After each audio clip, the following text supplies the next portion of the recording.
I think I have written this script a total of 10 different times, and each time I scrap it because I learned some terrible new thing about Shein. Why am I researching so much about Shein? Well, for starters, a few of you guys asked for this, but also on May 22nd, Puck announced that the ultra fast fashion brand Shein would be buying the millennial ethical transparency brand Everlane. Chatter about this obviously spread like wildfire around social media, and it left most ethical fashion enthusiasts feeling, well, screwed. But after I did my Everlane deep dive a while back, it was pretty clear they were a struggling company. But I don't think anybody anticipated the sale going to the literal antithesis of the brand. And for some short and sweet context, Everlane was in debt $90 million.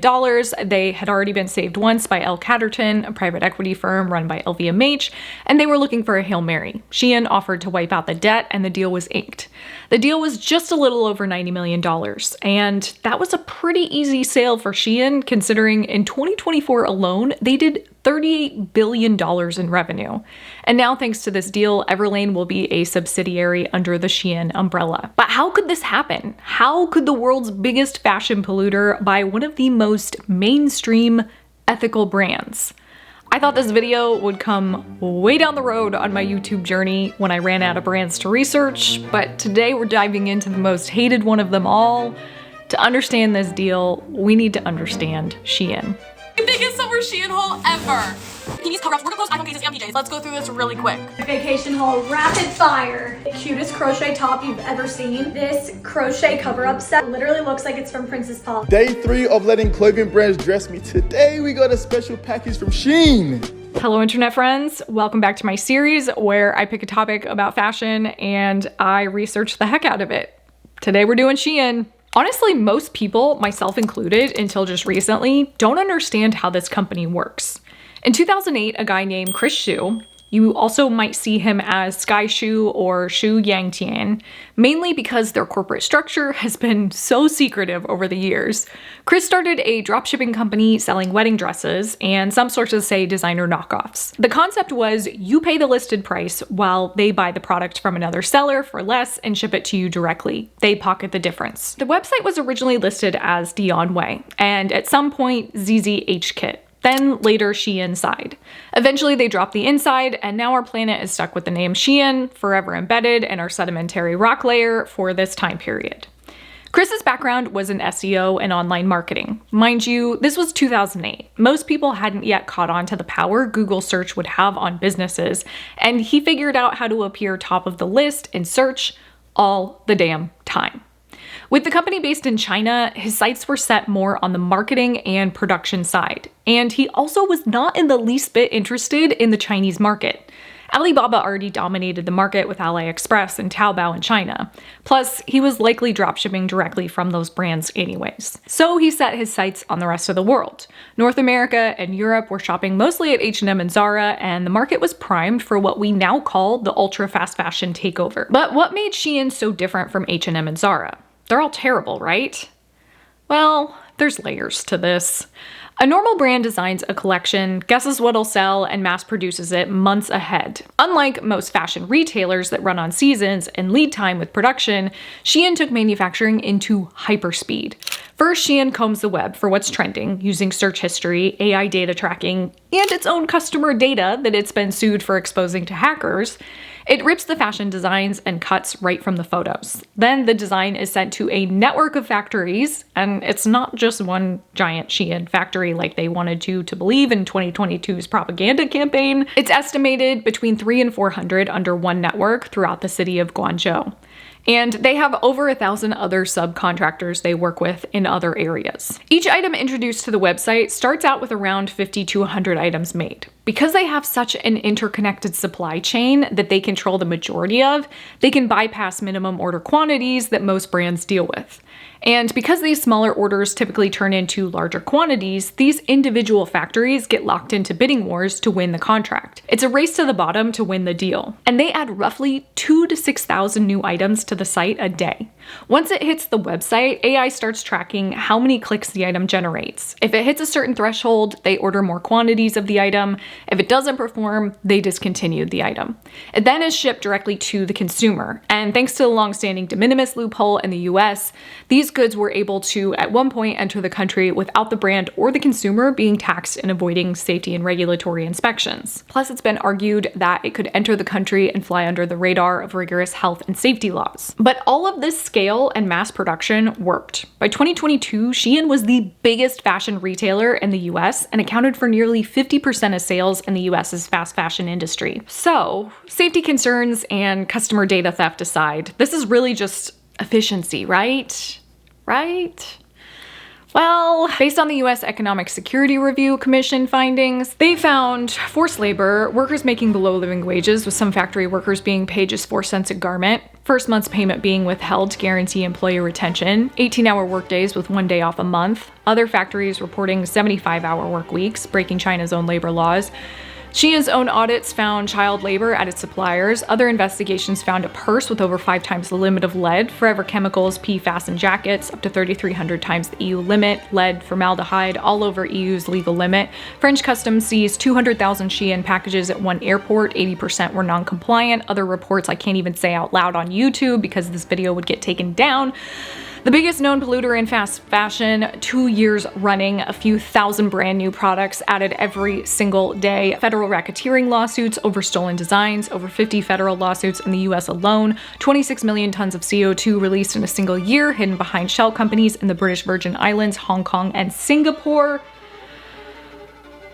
Yeah, that pretty much sums up the efficiency of Shein. It became a well-oiled, efficient, data-driven machine. Shein loves to say they don't overproduce because of how efficient they are with orders. They quickly cut out unwanted items and keep the production levels to only what customers are purchasing. And there is some truth to that. It's launched the fashion industry forward in a lot of ways with efficiency. In the tech space right now, the theory of Jevons paradox keeps getting thrown around. But I think it also applies really well to fashion. Jevons paradox comes from economist William Stanley Jevons. He saw coal production getting more and more efficient, requiring less use of coal. But because of the efficiency and lowering costs, consumption of it went up because people could travel longer distances and it was cheaper to use, thus burning through even more natural resources. The paradox of Shein is they will continue to get more and more efficient with technology, in turn allowing them to produce more and more clothes. And consumers will never truly be satiated if the prices keep going down and styles keep changing. I think Shein understood this paradox from day one. And I'll be honest, to most people that cared about Everlane, you probably already knew about most of this. I just can't make a good argument for my theories without laying out all of the evidence. And the last piece of the puzzle is just how messy the structure of Shein was. And I say was because they are cleaning a lot of the stuff up. If you look into the corporate structure, it's a bunch of shell companies located in the Virgin Islands, Hong Kong, and Singapore. Zoetop was the original parent company, but after the customer data breach in 2022, everything was restructured.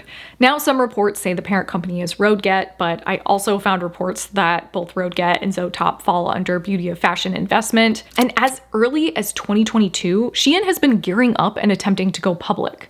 But everywhere it goes, a roadblock appears. In the US, both the data breach and forced labor accusations help block it. And in London, the IPO was blocked by Chinese regulators. In 2025, The Guardian reported the company is subject to oversight by Chinese regulators despite being officially based in Singapore, because the China Securities Regulatory Commission requires all companies with substantial links to the country to clear a review before listing shares anywhere in the world. And with supply chain scrutiny coming from every country, China included, they are under a lot of pressure to fine-tune their operations. Even China is putting roadblocks in the way. And now, as of mid-2025, they are trying to go public in Hong Kong. As much as Shein is a global leader right now in fast fashion, they are trying desperately to future-proof the company. They still have a lot of investors to answer to, they have tariffs to contend with, and they have a supply chain that is constantly under scrutiny at every angle. So buying up these companies, and I say these because they own a lot more than I think we all realize.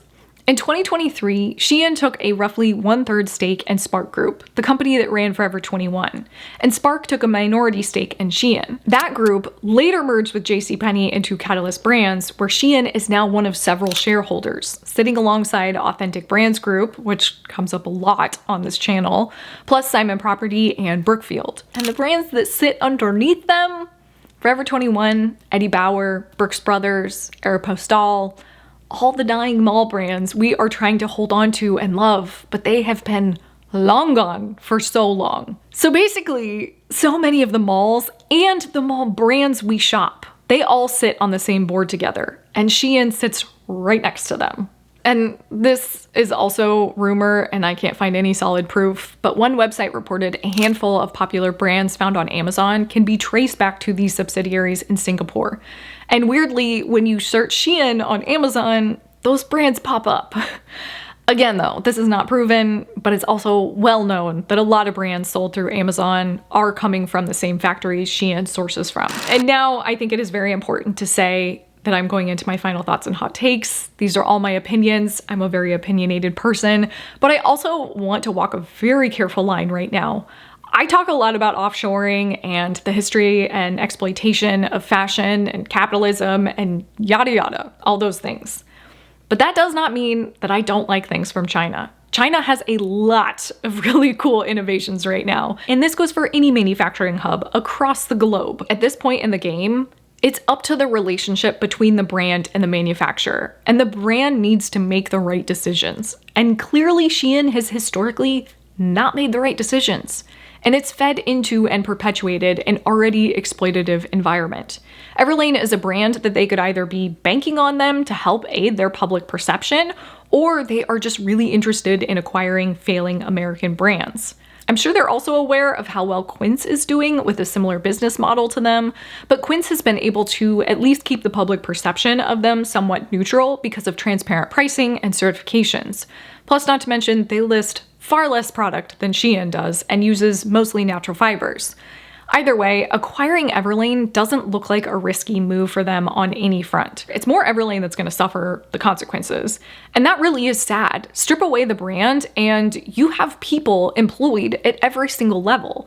It suddenly brings job security and fear to the forefront, and that's a stressful move for everyone involved at every level of the business. I don't like seeing any company fail, if I'm being honest. I don't like the current framework we're all set up under, but the closure and failure of any business is a butterfly effect that's not always well thought out. And the reason these conversations are so interesting to me is because I have been in this game for so long. I've watched so many companies come and go, so many companies promising, they're the answer to the fast fashion industry, or they're the answer to overproduction. And through it all, I've watched nothing change. The problem just keeps getting worse. And for a really long time, I side-eyed anyone who purchased fast fashion and didn't thrift. And then I realized how much that wasn't helping. It's only going to divide people. Fashion is already such an elitist thing.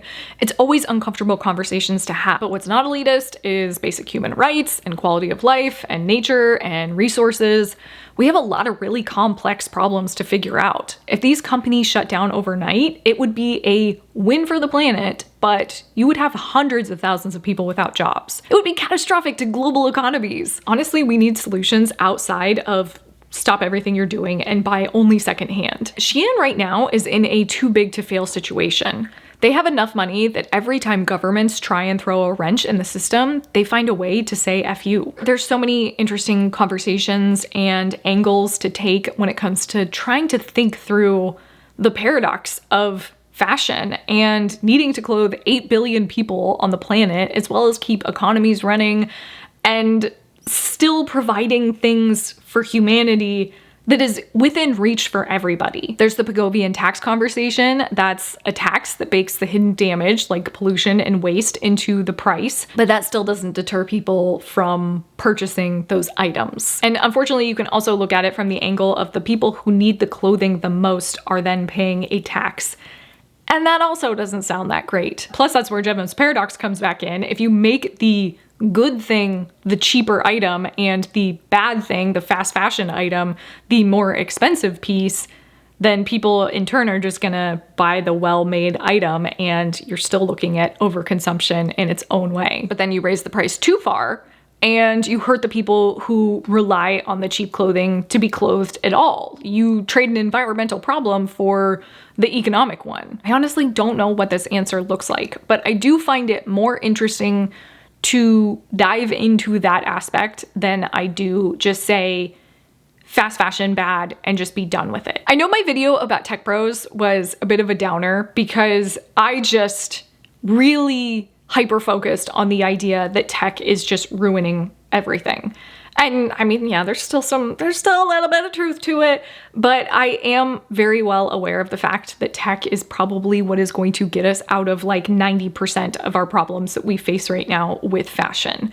I think the idea of 3D body scanning is fascinating. I think the idea of microfactories is fascinating. Having microfactories in little pockets of each country, being able to make clothing for its own individual residents as opposed to, you know, the mass scale production that we see right now. Obviously, we would still need to import certain goods and stuff like that. I also think 3D body scanning is absolutely fascinating. I know it sounds terrifying to give your body measurements over to AI, but I do think there is an element that's going to be the future of fashion when it comes to the perfect fit of the item and having things custom made for your body. I think the craziest part about this whole conversation, Everlane, Shein, you know, all the companies that I've mentioned involved, is unfortunately it is going to be these bigger companies that are going to be the first to pioneer these things. You know, H&M and Shein have to kind of atone for the damages that they've done to the planet, but I think some of their atonement is shockingly going to lie in the fact that they're gonna have to be at the forefront of, you know, the eco-friendly revolution, because they're going to be the companies that can afford to bake that into their business model the quickest. You guys, this video was intense. I can't keep making these kinds of videos. They hurt my brain. They hurt my brain so much. Hats off to any journalists out there. I don't know how you do it, but you know what? I like to hyper focus on stuff, okay? Leave me alone. That is it for today's video. Thank you so much for hanging out with me. If you have any ideas for what the future of fashion might look like, please leave them down below. I'd love to hear them. If you're new around here, I might have a couple extra videos for you right here and right here, and I will see you in the next one. Bye.